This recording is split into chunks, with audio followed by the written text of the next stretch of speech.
Vamos a tocar ahora el tema de patogenicidad bacteriana y toxina. Dentro de toxinas vamos a ver toxinas enterocolíticas y toxinas neurotóxicas. Las bacterias son un tema muy importante. Es múltiple el número de bacterias, mucho más del que se pueden imaginar. Incluso las que predominan son las saprófitas, las cuales no tienen la menor importancia para nosotros. Son, por ejemplo, bacterias del carbono, del nitrógeno, es decir, que no se van a alimentar de materia viva. Sí, en cambio, nos interesan las materias que se alimentan de materia viva, que pueden ser patógenas o no. Es decir, tenemos bacterias que son comensales o mutuales, que viven en el cuerpo humano, en la superficie o en el interior de cavidades, y que son útiles. Comensales significa que se alimentan. Mutuales significan que producen algún efecto no solo beneficioso para ellos de la alimentación, sino para nosotros. Por ejemplo, bacterias del rumen, en el caso de algunos mamíferos, bacterias del intestino que producen vitaminas del grupo B, etcétera, etcétera. Y luego tenemos las que realmente nos importan por su labor patógena, las bacterias parásitas, aquellas que van a dar enfermedades infecciosas. Una enfermedad infecciosa la podemos deducir de una manera matemática. Y enfermedad infecciosa es igual a N por V corta sobre R. N es el número de microorganismos, V corta virulencia. Así que el número de bacterias virulentas sobre la resistencia del cuerpo, del hombre o animal, dará lugar a la enfermedad o no. Si predomina la resistencia, no se produce la enfermedad. Entonces tenemos dentro de las bacterias patógenas, patógenos verdaderas, de mucha virulencia, ejemplo el Bacillus anthracis, y la inmensa, hay otra desde luego, la inmensa mayoría son oportunistas, es decir, patógenos que se manifiestan en su virulencia cuando baja el denominador, cuando la resistencia disminuye, que puede deberse a muchas cosas. Por ejemplo, tratamiento por antibióticos, que por un lado mata las bacterias patógenas, pero también las bacterias de la flora interna y nos expone a sufrir sobreinfecciones.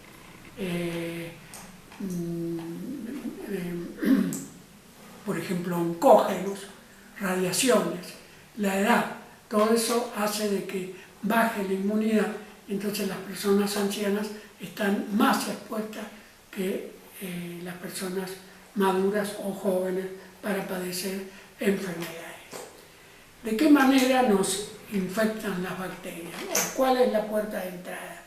Pueden entrar a través de la piel, incluso conjuntivo ocular, pueden entrar por vía respiratoria, es muy común, eso lo podemos ver en los lugares muy cerrados donde hay muchas personas, las conversaciones entre ellos, o unas personas que tosen o estornudan, es muy peligroso porque vamos a inhalar muchos microorganismos por metro cúbico.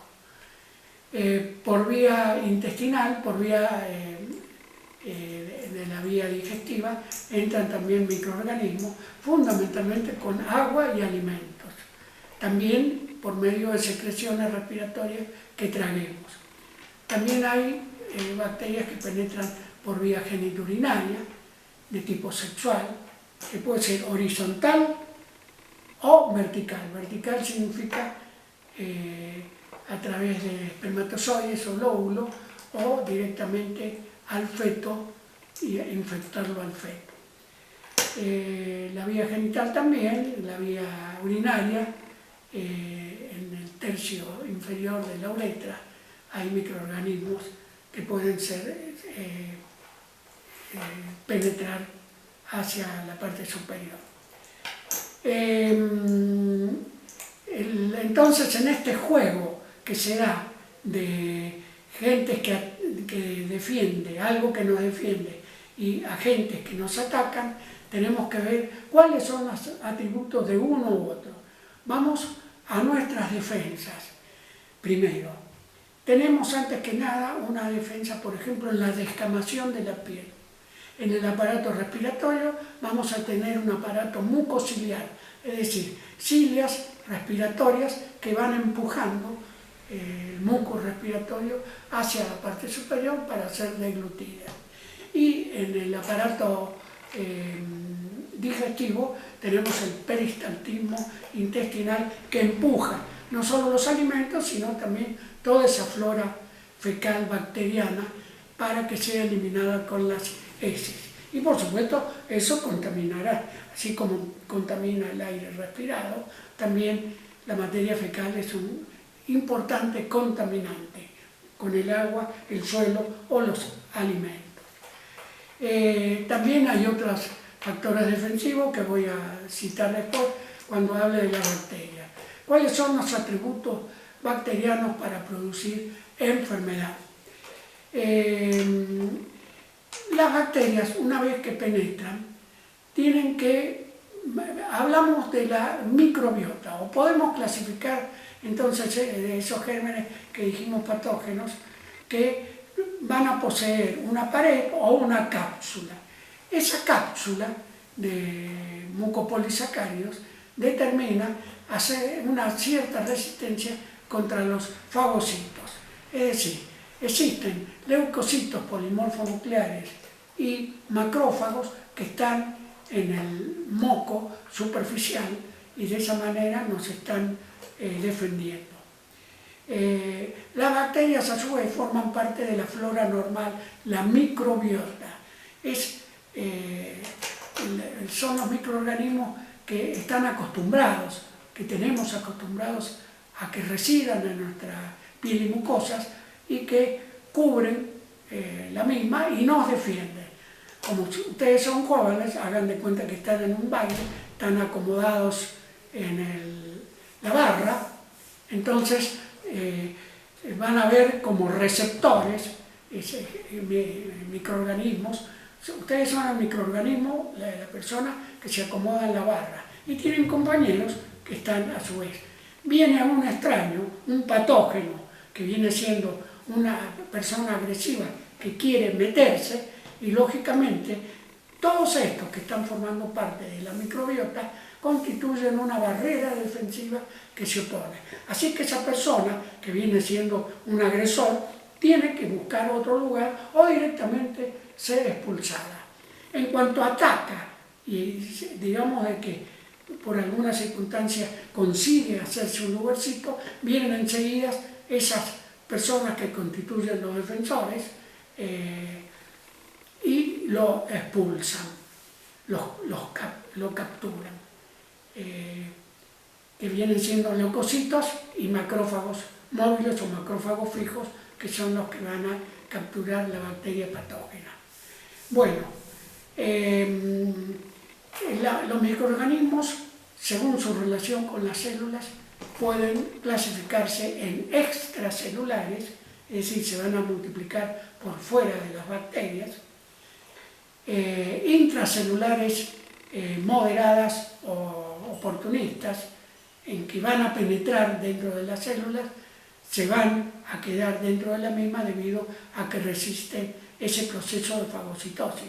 Sean que penetraron en los leucocitos y macrófagos que fueron fagocitados por ellos, o penetran y atacan una célula, penetran dentro de la misma, se defienden del proceso de lisis por medio de procesos de autodefensa y de esa manera se va acumulando y se va haciendo un gran acúmulo que ya hemos visto cuando ustedes vieron tuberculosis, se va haciendo entonces una enfermedad latente, porque adentro está el microorganismo vivo esperando el momento de salir. Y tenemos las bacterias de vida intracelular estricta, que son aquellos clamidias y rickettsias. ¿Por qué son parecidas a los virus? Porque viven dentro de las células. Pero ¿qué sucede? Las células tienen dos ácidos nucleicos, son bacterias. Los virus, recuerden, son ADN o ARN. La bacteria tiene los dos y pero no tienen manera de proporcionarse energía, y es la propia célula que le da la energía para multiplicarse y para mantenerse dentro de la misma. Por eso hace enfermedades muy especiales, estas clamidias y rickettsia, y viven, como dijimos, en el interior de las células. Van a dar enfermedades latentes, enfermedades crónicas, no enfermedades agudas como son nosotros. Bueno, supongamos que penetra un germen. ¿Cómo hace para producir la enfermedad? Sea cualquiera la manera que haya sido, sea que respire por el aire que estoy respirando o por vía digestiva con los alimentos que yo haya consumido. Desde luego que son atacadas por enzimas digestivas, atacadas en el caso de la vía respiratoria por fagocitos, que van a tratar de engullirlo. Hay ahí un potencial Z, por el cual las dos superficies se rechazan, y con más razón si hay una cápsula. Entonces, la cápsula de mucopolisacárido es una excelente forma para resistir la fagocitosis de muchas bacterias. Ejemplo, los neumococos en el aparato respiratorio, que puede formar perfectamente parte de la flora normal de la microbiota. La microbiota tiene fundamentalmente bacterias, hongos, protozoarios y virus. Esos cuatro en un número decreciente, predominando las bacterias. Y desde luego bacterias que se han acostumbrado a vivir, que no son patógenas. Pero si esa bacteria, que es normal en un determinado lugar, la coloco en otro lugar, allí es patógena. Ejemplo, un estafilococo coagulasa negativo de la piel. Desinfecto mal la parte de la columna vertebral cuando hago una punción, y entonces esa bacteria penetra en el líquido cefalorraquídeo, vamos a tener entonces una seria enfermedad bacteriana. Es un ejemplo entonces de una bacteria de poca patogenicidad que en otro lugar es llevada. Es lo mismo que decía en los ancianos o oncógenos o por tratamiento de antibióticos. Todo aquello que disminuya la resistencia, porque los antibióticos matan los patógenos, pero también los bacteroides y otros miembros de la flora común, y entonces se puede dejar lugar a lugares que sean cubiertos por los patógenos. ¿Cómo se realiza la infección? Penetra la bacteria y tiene que tratar de llegar a ocupar un lugarcito en las células de la mucosa o de la piel. Ese lugarcito, como dije, está ocupada por la microbiota normal. La bacteria, en su agresión, presenta una serie de enzimas mucopéptidas, enzimas de tipo para proteínas, lipasas, coagulasas, fibrinolizina, etcétera, etcétera. Todas esas son agresoras y van haciendo lugar para llegar a ponerse en contacto con receptores. Los receptores se encuentran en la parte mucosa, formada por células caliciformes, y son globócidos y mucopéptidos de tipo de GM1, GM2. Los globócidos son GB3, globo-triacilceramida. Entonces, se va a hacer una unión azúcar-lectina. En este caso, ¿qué aprovecha la bacteria? La fimbria. La fimbria es una extensión de tipo proteico que se va a unir a conectar con manosa o galactosa, y de esa manera va a hacer uniones con las otras partes de la pared celular, y de esa manera se va a ubicar en estos receptores. Ese es el primer paso de una conexión entre bacteria y célula mucosa. Es decir, hacer un contacto con receptores, que le va a permitir al permanecer y evitar el peristaltismo o el aparato mucociliar, poder reproducirse. La reproducción va a ser una colonia, va a colonizar. Esto mismo sucede, por ejemplo, en los catéteres, pero claro, ahí no hay una lesión ística. Las lesiones, las enfermedades infecciosas que habíamos dicho, M por B sobre R, si pueden ser totalmente inaparentes y no tenemos ninguna sintomatología, pero sí van a aparecer anticuerpos. Si podemos decir que ha habido una infección, porque existen anticuerpos que manifiestan que ha habido una mínima lesión aún asintomática. O pueden ser verdaderamente lesionales, que según las características será una enfermedad de importancia y no. Y desde luego también va a haber una respuesta de anticuerpos posteriormente. Entonces dijimos que esa unión con gangliósidos y con globósidos posibilita una unión estrecha, una colonización. Luego de eso se verá qué otra característica de patogenicidad tiene la bacteria. Es decir, puede tener una serie de enzimas que van a actuar contra las paredes de las células en las cuales están residiendo, o bien eliminar exotoxinas o, si mueren, endotoxinas. Nos interesan sobre todo las exotoxinas. Vamos a estudiar las toxinas enterocolíticas, nos interesan mucho por el síndrome urémico hemolítico, que es una afección nacional. Nuestro país es el país del mundo que más afecciones tiene el síndrome urémico hemolítico. Se producen unos promedio 100 casos por año, con un décimo de mortalidad, mueren 10 personas por lo menos. Generalmente gente joven, sobre todo menores de 6 años. Lo producen las Escherichia coli. Hay numerosos serotipos de Escherichia coli. Nos interesan principalmente los O157H7 y los no 157H7, predominando más estos que los primeros como causa de patogenicidad. Están unidos al receptor GM1 o GM2 a ese gangliósido y eliminan una exotoxina, AB. B es binding, que es la parte que se agrega y la toxina se une, es un pentámero que se une a las vellosidades, penetra A, dividida A1, A2, se separan y una de ellas es la que va a dar sobre la adenilciclasa, el AMP cíclico, y se va a formar un canal iónico dentro de esa célula intestinal con salida de agua y sales.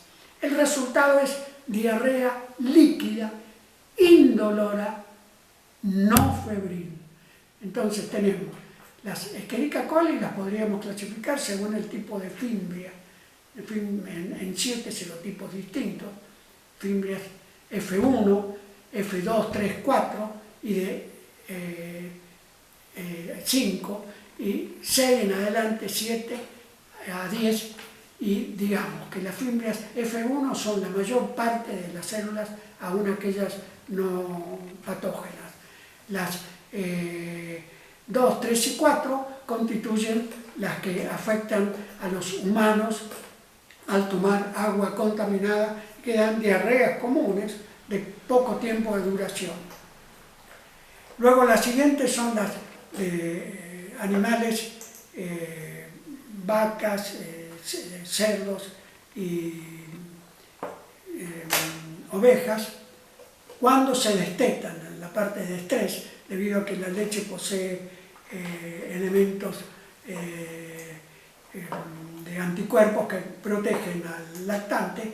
En el momento del estrés del destete se producen las diarreas en estos animales. Y luego de 7 a 10 que dan problemas de glomerulonefritis. El síndrome urémico hemolítico es producido por toxinas, digamos, muy complejas, porque tenemos tanto las enterocolíticas, las que estábamos relatando, como las verocitotoxinas, que son toxinas que se unen a los globósidos GB3, penetran la parte A, se separan ambas y la toxina A actúa sobre ribosomas y produce la necrosis celular. Entonces, al principio hay una diarrea acuosa indolora, sin fiebre, luego la parte de necrosis del tejido intestinal va a dar dolor y hemorragia. Entonces tenemos una colitis hemorrágica dolorosa y con temperatura. Nos avisa que podemos tener una verocitotoxina de Escherichia coli. Luego, esa toxina pasa a la sangre, circula por sangre y en cada parte del endotelio donde hay GB3, receptor de globotriacilceramida, se sitúa, penetra y mata a la célula, sobre todo del riñón. Se produce glomerulonefritis aguda que lleva a una anuria. Entonces, síndrome urémico, anuria, hemolítico, porque también hay una anemia hemolítica de importancia. Se producen también lesiones en corazón y en otros órganos. Es un proceso patógeno muy peligroso que puede llevar a la muerte, el 10%. Aquellos que se salvan quedan con un problema crónico muy grave. Vamos a citar investigadores en todos estos temas. Del Malbrán, las doctoras Kaffer, Norma Bistein y Rivas. Los especialistas por PCR en el diagnóstico de verocitotoxina de la Universidad Nacional del Centro, los doctores Parma y Sanz. Nosotros tenemos una amplia bibliografía en enterocolíticas y verocitotoxinas, con el doctor Eduardo Comba en animales bovinos y porcinos. Yo personalmente tengo estudios que he liderado en la Universidad Massa y en el Zoológico de Mendoza con el doctor Alberto Duarte, donde hemos visto estas toxinas en animales herbívoros, no así en animales carnívoros y aves de zoológico. Y hemos descubierto verocitotoxinas en guanacos a 3.300 metros de la cordillera de los Andes. Ese es el informe mundial de más altura de este tipo de toxinas. Vamos a hablar de las otras toxinas, las neurotoxinas, y debemos acá magnificar la labor de la Cátedra de Microbiología de la Facultad de Ciencias Médicas de la Universidad Nacional de Cuyo. Los mejores no solo del país, y grandes mundiales. En Estados Unidos este tema citan y estudian por los autores argentinos. ¿Quiénes son? Los doctores Jiménez y Sicarelli, los fundadores de la cátedra, los doctores De Jong, Rafael Fernández, Arenas y Caballero. Entonces el Clostridium botulinum, no solamente el botulinum, sino el butylicum y el argentinense, descubiertos por estos investigadores, son los que producen el botulismo. Aquí lo que hay es la toxina botulínica, entra por alimentos, las bacterias Clostridium botulinum predominan sobre todo en la zona oeste del país, y ahí entonces la gran experiencia de estos investigadores. Van por vía nerviosa y luego por vía centrípeta, por axones, y van a bloquear la salida de acetilcolina. Al no haber acetilcolina, se produce entonces la parálisis flácida muscular y, por supuesto, la muerte respiratoria. Debemos citar acá un trabajo muy importante que tenemos de botulismo en caninos. Sucedió en la ciudad de Rosario con la muerte de 80 perros, estamos hablando de animales de raza, con una grave accesión de parálisis y muerte. Sospechamos, fuimos consultados, fue rechazado el caso por otras universidades, fuimos consultados, sospechando botulismo, inoculé acá el ratón, es el animal de experimentación ideal, la inoculación por vía abdominal produce a las 24 horas cintura de avispa y parálisis flácida de la cola, luego del tren posterior, y luego se produce la parálisis total y la muerte del animal. Posteriormente, Rafael Fernández, con estos animales muertos, más otros elementos que habían comido carne de pollo, cabeza de pollo, contaminada con Clostridium, hizo el diagnóstico por seroneutralización del serotipo de Clostridium botulinum C. Muy bien. El tétanos es al revés. El tétanos determina la parálisis de la glicina, que normalmente es la que actúa bloqueando a la acetilcolina, de tal manera de producir el pasaje de contracción muscular al relajamiento. Eso es lo normal. Lo que hace la toxina tetánica es bloquear a la glicina y entonces al no salir la acetilcolina se produce la parálisis flácida. Es al revés. Al no salir la glicina, se produce la intensa salida de acetilcolina y con eso una intensa contracción muscular, que es la contracción espástica del tétanos, teísmo, etcétera, etcétera, que hace el diagnóstico. Muy bien, muchas gracias.